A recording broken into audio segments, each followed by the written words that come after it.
Right. Bhadrakali అమ్మవారి గుడి విషయంలో జరిగిన కాంట్రోవర్సీ మనం చూస్తూ ఉన్నామా? అయితే ఇప్పుడు అంటే దాదాపు 100 ఏళ్ళు అయిపోతున్న అంటే 100 ఏళ్ల నుంచి ఆ గుడి ప్రాంగణంలో ఎప్పుడు గూడా ఈ బోనాలకి సంబంధించి మేము జరిపింది లేదు. మద్యం కావచ్చు, మాంసం కావచ్చు ఎప్పుడూ లేని ఆచారాన్ని ఇప్పుడు కొత్తగా దేవాదాయ శాఖ ఎందుకు ప్రవేశపెట్టాలనుకుంటుందని చెప్పి దీనిపైన అటు పండితులు కావచ్చు, లేకపోతే భక్తులు కావచ్చు తీవ్ర ఆగ్రహం వ్యక్తం చేస్తున్నారు. ఇదే అంశం మీద మాట్లాడితే ఇవాళ మనతో పాటు సీనియర్ జర్నలిస్ట్ దుర్గా వడ్లంనేని గారు ఉన్నారు. నమస్తే మ్యామ్. నమస్తే అండి. రైట్. అంటే మామూలుగా గ్రామ దేవతలకి ఇలాంటి మద్యం కావచ్చు, మాంసం సమర్పించుకుంటూ ఉంటారు. ముఖ్యంగా ఈ బోనాల సమయంలోనే మనం చూస్తూ ఉంటాం అమ్మవారికి. అయితే ఇక్కడ భద్రకాళి అమ్మవారికి ఇలాంటివి నిషేధము. 100 సంవత్సరాలుగా ఏ రోజు కూడా మేము బోనాలు జరిపిందే లేదు. ఇలాంటివి ఆచారం కూడా మేము పాటించిందే లేదు. ఇప్పుడు ఎందుకు కొత్తగా అని చెప్పి భక్తులు కావచ్చు, పండితులు కావచ్చు తీవ్రమైన ఆగ్రహం వ్యక్తం చేస్తున్నారు. ముఖ్యంగా దేవాదాయ శాఖ తీసుకున్న ఈ నిర్ణయం పైన ఏమంటారు? అంటే ఇప్పుడు కొత్త విధానాన్ని లేకపోతే కొత్త సంప్రదాయానికి తెరతీయటం అనేది అది సరైన పద్ధతి కాదు. ఎందుకంటే మీకు ఆచారాల్లో కూడా వామాచారం ఉంటుంది, దక్షిణాచారం అనేది ఉంటుంది. సాధారణంగా గుళ్ళల్లో మనం దక్షిణాచార సంప్రదాయాన్ని పాటిస్తారు. అంటే కుడి పక్క అని, వామం అంటే ఎడం పక్క. సో ఈ వామాచారం అనేది సాధారణంగా తాంత్రికానికి వస్తుంది. తాంత్రిక విధానంలో పూజలు చేస్తారు వాళ్ళు. ఇదైతే మీకు తెలుసు, వేద వేద పారాయణ ఉంటుంది, తర్వాత యజ్ఞయాగాదులు జరుగుతాయి, నిత్య పూజలు ఉంటాయి, తర్వాత నైమిత్తిక పూజలు ఉంటాయి, రకరకాలుగా ఉంటాయి అన్నమాట పూజా విధానాల్లో. అంటే పండగలు అలాంటప్పుడు చేసేది నైమిత్తిక పూజ అంటారు. వామాచారంలో ఏం చేస్తారంటే అమ్మవారికి బలులు ఇస్తారు. అంటే కోడి లేకపోతే మేక ఇట్లాగా బలి ఇవ్వటం అనేది జరుగుతుంది. ఎందుకంటే బలి ఇవ్వకుండా అమ్మవారు సంతృప్తి చెందరు, మద్యం ఇవ్వకుండా సంతృప్తి చెందరు అనేది కొంతమంది నమ్మకం. అది అంటే దాని గురించి మనం డీటెయిల్గా వెళ్ళక్కర్లా. వామాచార పూజలు అనేవి తాంత్రిక పూజలు. అవి తాంత్రిక పూజల్లో మనకి తెలుసు. ఇప్పుడు ఆ మధ్యన వేణుస్వామి దాని గురించే కదా ఎక్కువ మాట్లాడారు. ఆయన వామాచార విధానం నేను పాటిస్తాను, నేను బ్రాహ్మణ్ అయినా కూడా నేను మద్యం తాగుతాను, మాంసం తింటాను, ఇంకా చాలా చేస్తారు వాళ్ళు. కాబట్టి అంటే అది కొంచెం తీవ్రంగా ఉంటుంది. అందులో వెళ్ళే కొద్దీ మీరు వామాచారంలో తీవ్రత ఎక్కువ ఉంటుంది. అయితే ఇక్కడ తెలంగాణలో మొట్టమొదటిసారి భద్రకాళి అమ్మవారి గుళ్ళో మేము బోనం ఎత్తుతాము, నేను బోనం సమర్పిస్తాను, బంగారు బోనం సమర్పిస్తాను అని దేవాదాయ శాఖ మంత్రి కొండా సురేఖ గారు అనడం అనేది ఇవాళ వివాదానికి దారితీసింది.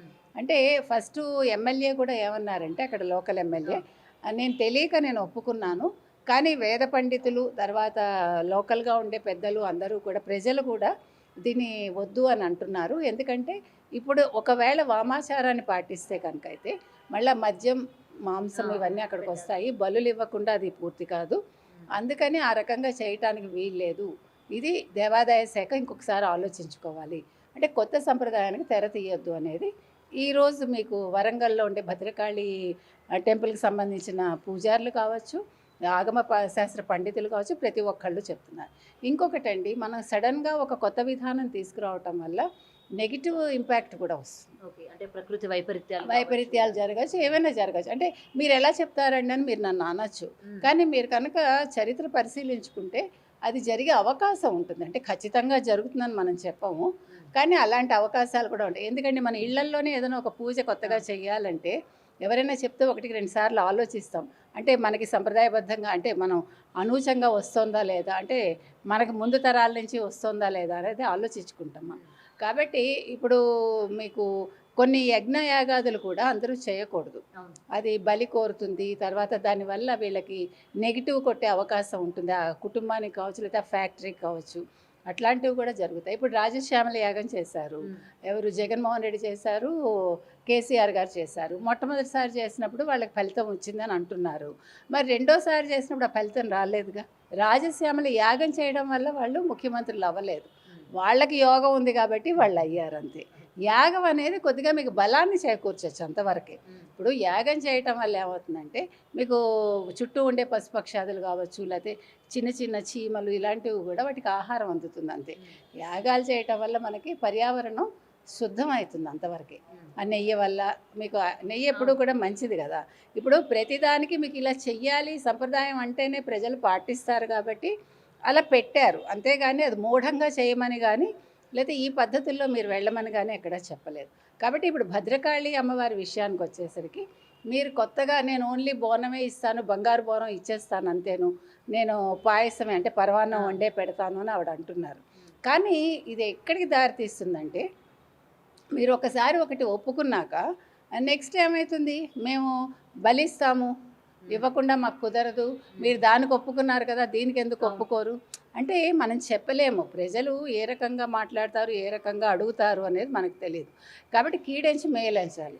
కాబట్టి ఇప్పుడు కానీ మేడం ఇక్కడ కాళీమాత అనగానే వెంటనే అంటే మామూలుగా మనం చూస్తూ అమ్మవారికి ఇలాంటి నైవేద్యం పెట్టే పరిస్థితులు కూడా మనం చూసాం కాబట్టి ఈ నేపథ్యంలోనే ఇక్కడ కూడా భద్రకాళి అమ్మవారే కాబట్టి ఆవిడ కూడా కోరొచ్చు ఏమో కోరుతున్నారేమో అని చెప్పి మేము ఇలాంటి నిర్ణయం తీసుకున్నాము అని చెప్పి రేపు పొద్దున కానీ చెప్పినట్లయితే ఎలా ఉంటుంది అంటారు పరిణామాలు?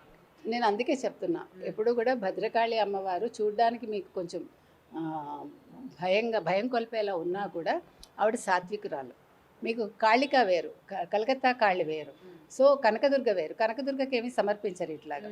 అంటే ఇవన్నీ కూడా మీకు అదే చెప్తున్నాను, ఈ ఆగమం వేరు, ఆగమం ప్రకారం జరిగేవి వేరు, వామాచారం ప్రకారం జరిగేవి వేరు. అందుకని మీరు కొత్త సిద్ధాంతాలు లేకపోతే కొత్త సంప్రదాయాలు తెచ్చి కొత్త వరవడిని తీసుకొచ్చి పెట్టద్దు. భక్తుల మనోభావాలతో ఆటలాడుకోవద్దు. మీరు మొక్కుకుంటే మీరు ఇంకో చోట మీ మొక్కు తీర్చుకోవచ్చు. మీరు భద్రకాళికి ఎలా మొక్కుకుంటారు? లేని సంప్రదాయాన్ని నేను మొక్కుకున్నాను అంటే అది ఎలా చెల్లుతుంది? అది కొండా సురేఖ గారు ఆలోచించుకోవాలి. ఎందుకంటే వీళ్ళందరూ కూడా వీళ్ళ బ్యాక్గ్రౌండ్స్ ఏంటో ప్రజలకు కూడా తెలుసు. వీళ్ళందరూ కూడా కమ్యూనిస్ట్ భావజాలంతో వచ్చి ఇవాళ మేము కొత్తగా ఇది చేస్తామంటే చేయటం తప్పు కాదు. మీరు హిందూ సంప్రదాయాలను గౌరవించటం మంచిదే, కానీ గౌరవం కోసం నేను వ్యక్తిగతంగా దీన్ని నేను ఇక్కడ ఇంపోజ్ చేస్తాను అంటాం మాత్రం సరైనది కాదని నా ఉద్దేశం. అండ్ మేడం ఇంకొకటి ఆల్రెడీ బోనాలు వస్తుంది కాబట్టి అమ్మవారికి మీరు చెప్పినట్టు ఈ విధంగా సమర్పించుకుంటూ ఉంటారు. ముఖ్యంగా మనకి జరుపుకునే కూడా గ్రామ దేవతలు. మరి జనాలు కూడా తాగి వెళ్ళడం అన్నది ఎంతవరకు రైట్ అంటారు? ఈ మధ్య కాలంలో బాగా ఎక్కువైపోయింది.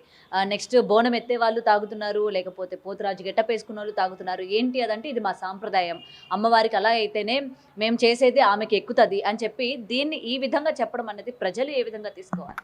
ఇప్పుడు మీరన్న ఈ పాయింట్ కరెక్ట్. ఇప్పుడు భద్రకాళి అమ్మవారి టెంపుల్లో ఎందుకు బోనం మీరు కొత్తగా పెట్టద్దని అంటున్నారంటే అక్కడ ఉండే పూజారులు కావచ్చు, వేద పండితులు కావచ్చు ఇదే చెప్పారు. బోనం ఎత్తిన వాళ్ళు మద్యం తీసుకుని వస్తారు, సేవించి వస్తారు, అలా గుళ్ళోకి రావడం అపవిత్రం, రావద్దు. అందుకని మీరు ఆ సంప్రదాయానికి తెర తీయకండి. మీరు ఇక్కడ మద్యం మీరు ఇవ్వకపోవచ్చు అమ్మవారికి, మీరు ఇక్కడ బలి ఇవ్వకపోవచ్చు, కానీ వచ్చే వాళ్ళు ఖచ్చితంగా తాగి వస్తారు కాబట్టి, మద్యం తీసుకునే వస్తారు కాబట్టి మీరు బోనం ఇక్కడ సమర్పించే సంప్రదాయానికి మీరు కొత్తగా మీరు దీన్ని అలవాటు చేయొద్దు. ప్రజలకి ముఖ్యంగా భక్తులకి మీరు దాన్ని చెయ్యొద్దు అని ఖచ్చితంగా వాళ్ళు చెప్తున్నారు. కాబట్టి దేవాదాయ శాఖ ఆలోచించాలండి. దేవాదాయ శాఖ తరఫున దేవాదాయ శాఖ మంత్రిగా ఉన్న కొండా సురేఖ గారు ఈ నిర్ణయాన్ని వెనక్కి తీసుకుంటే బాగుంటుందని భక్తులు కోరుకుంటున్నారు, అక్కడుండే పండితులు కోరుకుంటున్నారు, అలాగే వేద పండితులు కూడా అదే చెప్తున్నారు. Thank you ma'am.